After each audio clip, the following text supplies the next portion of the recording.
Hi everyone, hope you are doing great. So in previous video I explained you first 15 questions of specimen paper June 2023, and this is the second part of the same paper starting from question number 16. The same scheme we will follow, as you can stop the video, read the question carefully, try to figure out the answer, then listen to the logic. So question says planned government expenditure for a country is in the fiscal year 2016 is estimated at 760 billion. The top 5 areas of expenditure are given in the table below. First one is pension. Pension is a kind of transfer payment. Transfer payments are the payments that are made by the government without taking any kind of good or service from the general public. Okay, so pension is a transfer payment. Healthcare expenditure are not the part of transfer payments. Welfare payments are again the transfer payments. Spending on education, spending on defense, right? So these are not the part of transfer payments. Okay, so there are two types of transfer payments here. One is pension, other one is welfare payments. So we can add these two figures. So when we add them, we will get 4 plus 1, 3 plus 1, 4. So 5 plus 1 is 6, and 1 plus 1 is 2. So 265. So C is the correct answer for question number 16. Question number 17 says the diagram shows a shift in aggregate demand curve from AD1 to AD2. So it is shifting to the right. So it is increasing. So we have to find out the reason for rightward shift. So what might have caused this shift? A fall in the budget surplus, fall in the trade surplus, rise in imports, rise in interest rates. So what should be the answer? We have to identify the demand factor that will shift it. So the demand factor is fall in budget surplus. So option A is the correct answer. Okay, so when budget is in surplus, budget surplus mean when government revenue is greater than government expenditure, and fall in budget deficit mean now we are decreasing revenue through taxes and we are increasing expenditure on government basically spending. So government expenditure is the part of aggregate demand. So the formula of aggregate demand is equal to C plus I plus G plus X minus M. So when we are increasing government expenditure, G stands for government expenditure. So aggregate demand will also write, it is basic rule of math, if right hand side is increasing, left hand side will increase. So aggregate demand will increase. When aggregate demand increases, it shifts to the right. Okay, so why other options cannot be the answer to this question? You can think on that. If you don't understand them, then definitely write in the comment box. I'll get back to you and explain to you what is the reason why other options cannot be the answers. Moving to question number 18. The diagram shows the change in economy's rate of inflation over 4 years. So you can stop the video and read the question carefully first, then figure out the answer, right? So what happened to the general price level over the 4 years? Keep in mind, on y-axis we have rate of inflation. We don't have price level here. This is rate of inflation. When rate of inflation is positive, price level is increasing, right? When rate of inflation is negative, price level decreases. When inflation rate goes below 0, that is basically deflation and shows decrease in price level, and whenever it is above 0, it shows that price level is increasing because rate of inflation is positive. So in period 1, when rate of inflation is sharply increasing, definitely price level will be increasing. When rate of inflation increases, price level also increases. So year 1 we can cancel out option A because it is constant, increased. So in period 1 price level is increasing. Now moving to period number 2. The rate of inflation here is constant. It means if price level increased by 10% at the start of year 2, it increased at the end of year 2 as well. So still the rate of inflation is positive, although it is rate of inflation is constant, mean if it was increasing by 10%, still it is increasing by 10%, but price level will be increasing, right? So because inflation rate is above 0 and it is positive. So now we can cancel out option B as well, because in year 2 it says that price level is constant. So price level is not constant, rate of inflation is constant, price level will be increasing, because if rate of inflation is constant, it means price level is increasing at the same rate. So now we can cross these options as well. So we have C and D. Moving to period 3. In period 3, rate of inflation is decreasing, continuously decreasing, but still it is positive. So it will be the period of disinflation, and in case of disinflation, price level still increases but with decreasing rate. So again in year 3, examiner says increase. Still we cannot decide on this as well. So we have to think of figure 4 as well. So in year 4, the rate of inflation goes below 0. When rate of inflation goes below 0, it is deflation, and when deflation occurs, price level decreases. So option D is correct answer, because it says decreasing. So we will cross option C as well. So correct answer is option D. Okay, so another way you can approach this question is you can start with the last period, that is year 4. In year 4, deflation is occurring or price level is decreasing. So in year 4, you can see that inflation rate, price level is decreasing here and decreasing here as well. So we can cross these values. And in all other options, price level is decreasing. So in year 3 it says decreasing, it is constant, it is increasing. So this option was correct, but all these two options are not correct. So increased, increased, increased. So D is correct answer. Moving to question number 19, the diagram shows the short-run aggregate supply curve of an economy, at which equilibrium level of national income is a reduction in the rate of interest likely to cause the greatest inflationary increase in the economy, right? So this is period D definitely. After point D, you can see that supply curve is steep. A little rise in aggregate demand will lead to a greater rise in price level.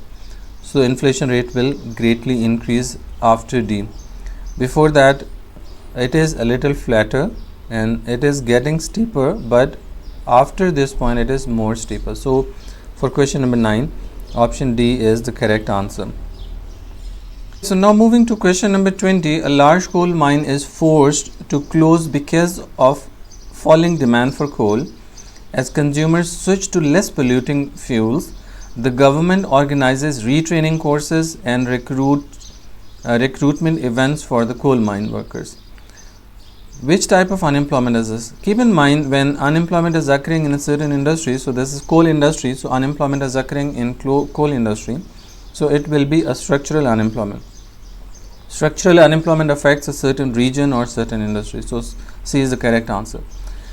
Moving to question number 21, a government succeeds in changing a current account deficit into surplus. Current account deficit is when cash coming into the country is less than cash going out of the country. So more money is leaving the country, less money is coming into the country. In other words, exports are less than imports. The value of export is less than value of imports. Current account surplus is when exports, value of export is more than the value of imports. Cash coming into the country, money coming into the country is more than leaving the country. So initially more money was leaving, now more money, we want more money to come in. So government policy, which policy will succeed in this case? Why might this current account surplus increase the country's inflation rate? Okay, so if we were initially in deficit, now we are moving to surplus, so how it can cause inflation?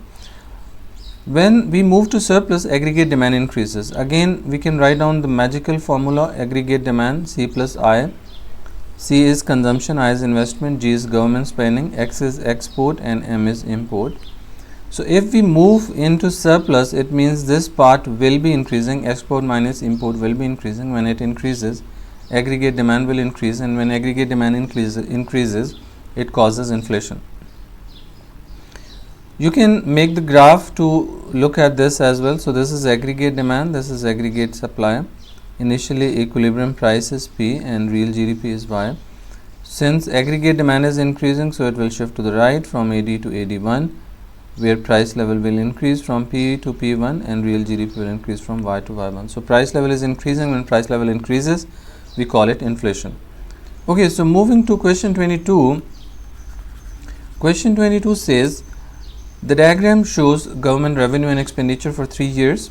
This is revenue, this is expenditure. When revenue is more than expenditure, budget will be in surplus.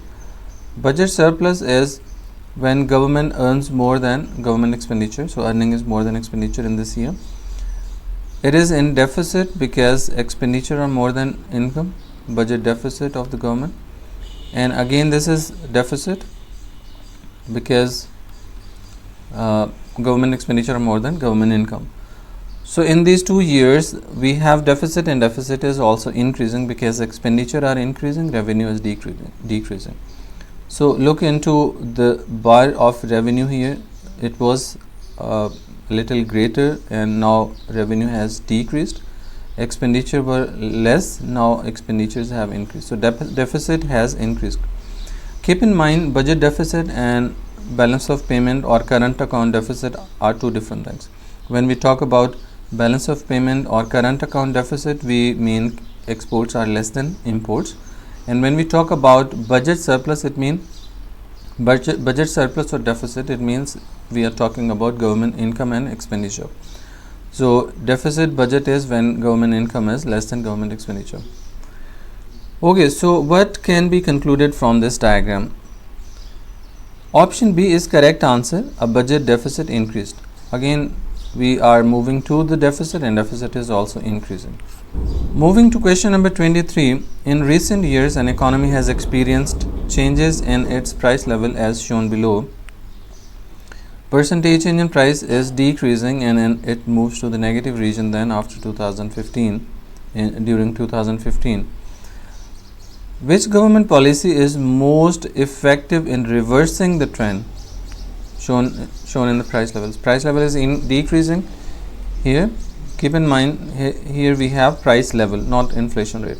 So if price level is coming down, it means price level is decreasing. When inflation rate comes down, still if it is positive, that shows increase in price. But here the situation is different. Examiner has labeled it price level. So price level is decreasing, it means prices are falling. So for this question, option D is correct answer. Reduce interest rate and increase money supply. So if you want price level to increase, then you should decrease interest rate. This is the part of monetary policy, expansionary monetary policy. In case of expansionary monetary policy, when we decrease interest rate, more people get more loans, investors get more loans and they invest more money, consumers get more loan and they consume more, so aggregate demand increases. Increase in money supply is also expansionary monetary policy and it also increases aggregate demand and increases price level. Moving to question number 24, the diagram shows Greece trade position with European Union and Russia between 2005 and 2014. So this is period 2005 and this is period 2015. So you can see this dotted line is import from European Union and this line is export to European Union and this line is import from Russia, and this line that is on the x-axis continuously is export to Russia. What can be concluded about this period from 2005 to 2014? Option B is correct answer. Greece annual trade deficit with European Union was lower in 2014 than in 2005. Trade deficit is when exports are less than imports. So in 2005 you can see that export to European Union was around $10 billion or $11 billion or just above $10 billion, while imports were much higher, that is around $35 billion. So this gap is much higher, showing that deficit was greater because imports are more than exports. And in 2014 this gap has decreased, mean we are in deficit, mean Greece is still in deficit, but deficit has decreased. So option B is correct answer. Question number 25 says there is a rise in the exchange rate of US dollars. Which would cause the greatest increase in US current account deficit? Again, read the question carefully, stop the video and listen to the logic then. For question number 25, B is correct answer. A high price elasticity of demand for imports. Okay, so when exchange rate increases, it decreases price of imports. When value of currency increases, price of imports will fall. And a little fall in imports will lead to greater rise in demand for imports. So as a result, total payments on imports will increase, and when total payments on imports will increase, current account will move to deficit, and this will have a greatest impact as per the given options, right? Okay, so this is the reason for this. Part C is also relevant to price elasticity of demand, but price elasticity of demand is low here, so its impact will be the similar. Total payments, total income will fall in this case, but the impact will be a little smaller. When elasticity is greater, the impact will be a little greater. So B option is correct answer. Question number 26 says, since 2000 is basically year 2000. Since year 2000, a country's export price have increased on average by 50% and its import prices by 25%. So both are increasing. Import and export prices are increasing. What is the current figure for the current account for the country's terms of trade? You have to put the formula terms of trade. Terms of trade is equal to price of exports over price of imports multiplied by 100. So this is the formula to calculate it. Price index of export and imports is taken as 100 initially, right? All indexes are based on 100. So if there is rise in price of export by 50% and initially we are taking prices 100, so 100 into 50% will give us like 150. Price of export will move to 150 by increasing 50%. Import price has increased by 25%. So initially import price will be 100. If we increase it by 25%, it will become 125, and now multiply it by 100. So you can pick the formula, pick calculator and find it. So if we calculate it, we will multiply 150 into 100 will give us 15,000 divided by 125, and it is equal to 120. So C is the correct answer for this question. Okay, so again you can take screenshot of this question if you need to review it later on. And now moving to question number 27. Question number 27 was thought to be a little challenging for many students. So let's have a look on this, how to figure it out. Stop the video, read the question carefully and then listen to the logic. Each diagram shows the production possibility curve of two countries, X and Y, which produces food and clothes. Food is shown on y-axis, clothes are shown on x-axis. Each graph has the same trend. In which diagram would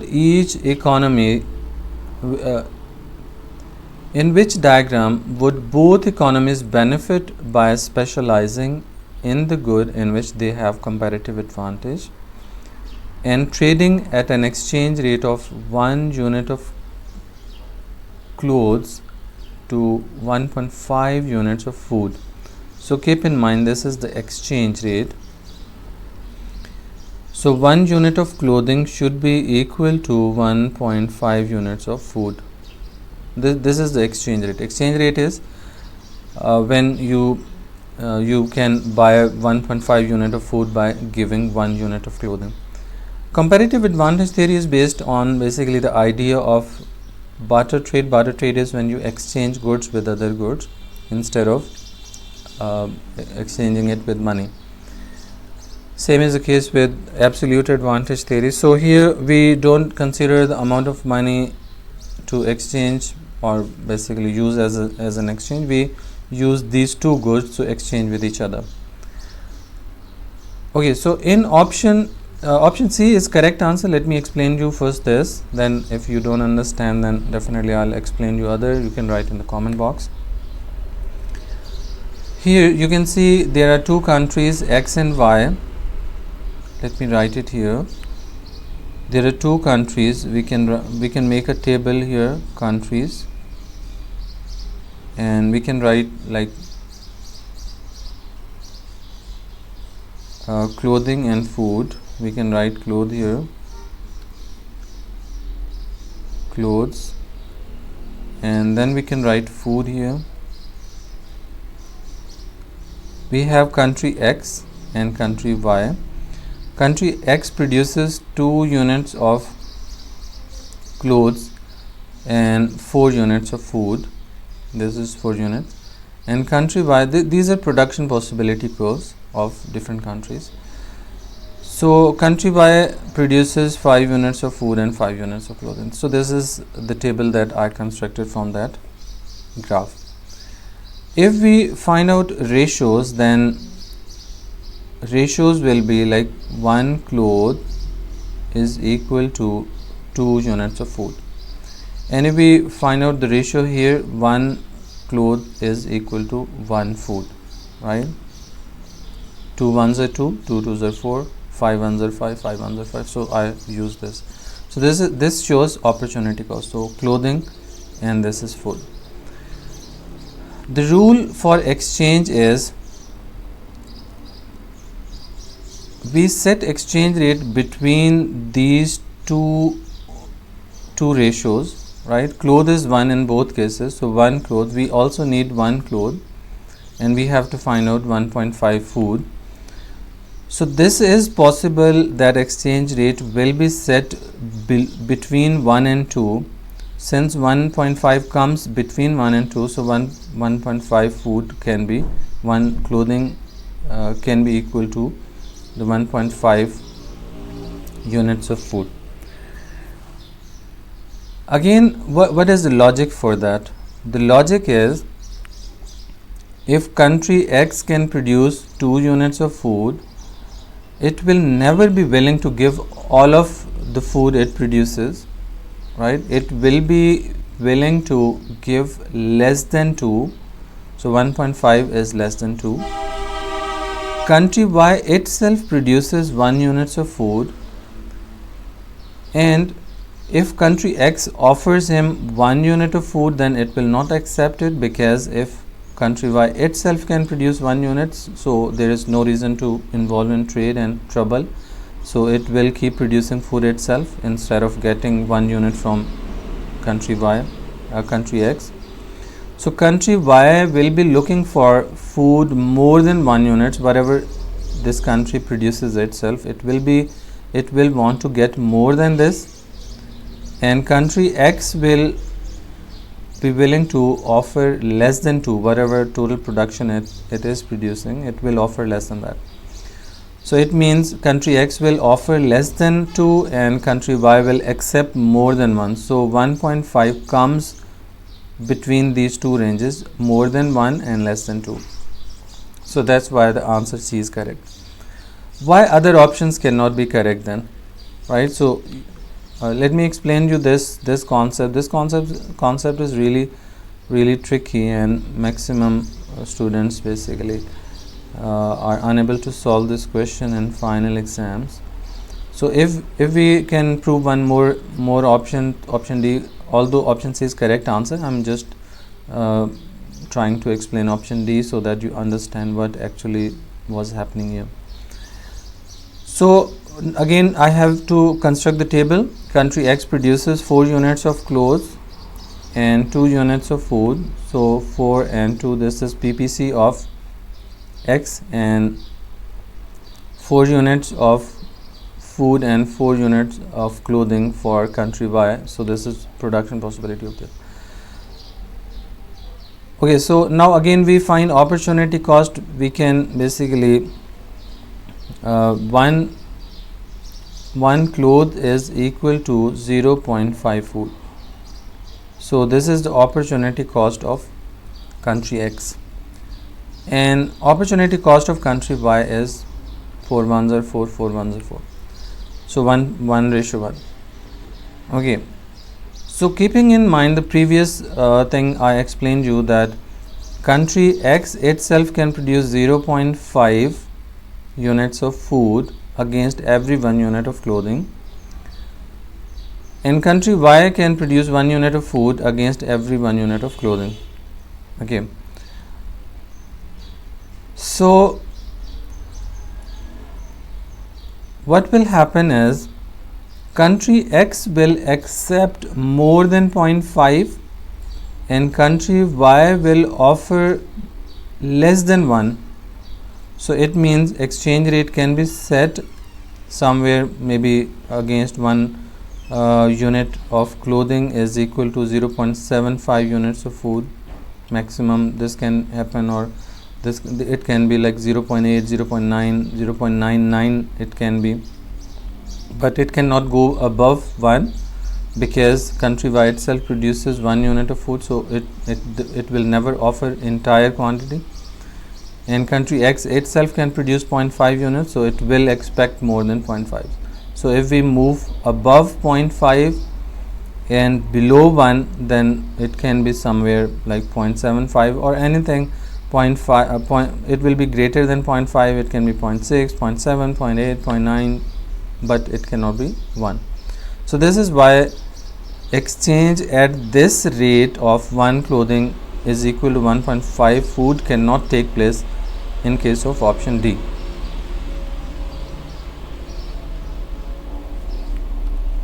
And same is the case with other options, so you can try those options as well. Okay, so now moving to question number 28. So read the question 28 first and then try to figure out the answer and listen to the logic later on. So I'm going to explain you question number 28. Sorry. Which government policy is most likely to focus on an increase in quantity of skilled labor? Okay, so skilled labor is the part of supply side policy. Supply side policy is a policy that manipulates aggregate supply, and it undergoes education and training of workers. So education and training of workers improves the skilled labor force in the country. Other supply side policies are subsidy, deregulation of monopoly, trade union reforms, and capital expenditure of the government, privatization. These are the supply side policies. Exchange rate policy has nothing to do with the scale of labor. Fiscal policy is about taxes and subsidies, taxes and government spending, and monetary policy is relevant to money supply, interest rate, and exchange rate, as well as credit regulation. So it has nothing to do with skilled labor. Supply side policy is relevant to education and training of workers, so it increases supply of labor, skilled supply of labor. Now moving to question number 29. A small trading country decides on a policy of import substitute by producing more goods and services itself rather than purchasing them from other countries. Right, so it is import substitution is when you produce alternative products of imported goods within your country. So this small country is following this policy now. Okay, so what is the most likely reason for this policy? Option C is correct answer. to protect local industries from international competition. Okay, so when you keep producing import substitutes within the country, it means you are trying to protect your local industry from international competition. Means people cannot import from other countries now, they will purchase from their own country, and as a result local industry is protected. Question number 30 is the monetary authorities of a country whose currency is floating freely raise the market rates of interest. Okay, so it has free floating exchange rate, one thing. The second thing is it is increasing interest rate. Other things being equal, the exchange rate of the currency is most likely to, when interest rate increases, exchange rate increases. Why exchange rate increases? I'll explain you graphically as well. So first of all, other things being equal, exchange rate of currency is most likely to increase, right? So we will pick option C or D. We can cross these because option A and B are saying that exchange rate will fall. When interest rate increases, keep in mind exchange rate is interest rate is determines the value of a currency. The currency that offers more interest, its value increases, and the currency that offers less interest, its value decreases. So interest rate increases exchange rate, so option C and D can be correct. Moving to the other part of the answer, exchange rate will rise as foreigners buy the domestic currency in order to hold assets with higher yield. Definitely foreigners will prefer holding that currency in their bank account to earn more interest, that is offering a high interest rate. So option C is correct answer. So we will pick option C and cross option D. So this is it. This was a complete paper March 2023. This was specimen paper June 2023, and in the next video I'll explain you one more paper. And if you keep watching this video series and this playlist, then definitely it will help you. I'll keep posting videos till the exam.